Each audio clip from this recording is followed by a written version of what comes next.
Shooting চলাকালীন লামহা অনন্যাকে কেন কান ধরালো, এই বিষয়টি নিয়ে আজকের ভিডিওতে 5টি টপিকের উপর কথা বলার চেষ্টা করব। তো গাইস, ভিডিওটি স্কিপ না করে সম্পূর্ণ দেখবেন, কারণ কিছু অডিয়েন্স আছে সম্পূর্ণ ভিডিও না দেখে বাজে মন্তব্য করে কমেন্ট করেন। তো তাদের উদ্দেশ্য করে বলছি, সম্পূর্ণ ভিডিওটি স্কিপ না করে দেখবেন। আপনারা জানেন যে স্কুল গ্যাং থেকে সাকিব আরোহীকে বাদ দিয়ে দেওয়া হয়েছে।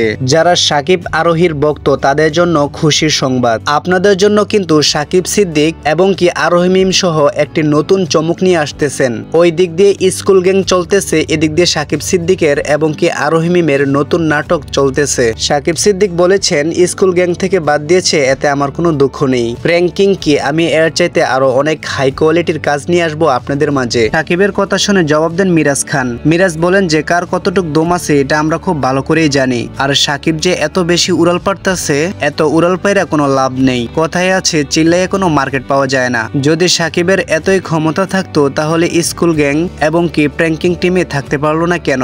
আরেকটা বিষয় হচ্ছে, কিছু অডিয়েন্স আছে না বুঝে সাকিব সিদ্দিক বললে চিল্লাইতে থাকে। আরে ভাই, আসলে কি তোমরা জানো আমাদের টিমে কি হয়েছে না হয়েছে? না বুঝা হুদাই চিল্লাইবো খেলে। মিরাজ আরো বলেন যে আমি কোনো কাউকে দোষ দিয়ে কথা বলতেছি না, কোনো দর্শকদের উপর হাইপার হওয়ার কোনো প্রশ্নই আসে না। আমি জাস্ট আপনাদেরকে বলবো, আপনারা কোনো ঘটনা না জেনে একজন মানুষের বিষয় নিয়ে কমেন্ট করবেন না। আমি চাই যে আপনারা সঠিক ঘটনাটা জেনে তারপরে কথা বলেন, কিন্তু দেখা গিয়েছে আপনারা মিডিয়াতে একটা ভিডিও দেখলেন, এইটা নিয়েই সমালোচনা করা শুরু করে দেন। হুদাই আয়শা আমাদেরকে বকাবকি করেন। তো বন্ধুরা, স্কুল গ্যাং থেকে বাদ দেওয়ার পরে আরোহী সাকিবকে এখন তারা আলাদা হয়ে আপনাদের জন্য নতুন নাটক নিয়ে আসতেছে। সাকিব সিদ্দিক আরোহী মিমের নতুন নাটক দেখার জন্য আপনারা কে কে অপেক্ষা করতেছেন অবশ্যই কমেন্ট করে জানিয়ে দিবেন। আর ভিডিওটি যদি একটু ভালো লেগে থাকে একটি লাইক দিয়ে চ্যানেলটি সাবস্ক্রাইব করে দিবেন। ধন্যবাদ বন্ধুরা ভিডিওটি মনোযোগ দিয়ে শেষ পর্যন্ত দেখার জন্য।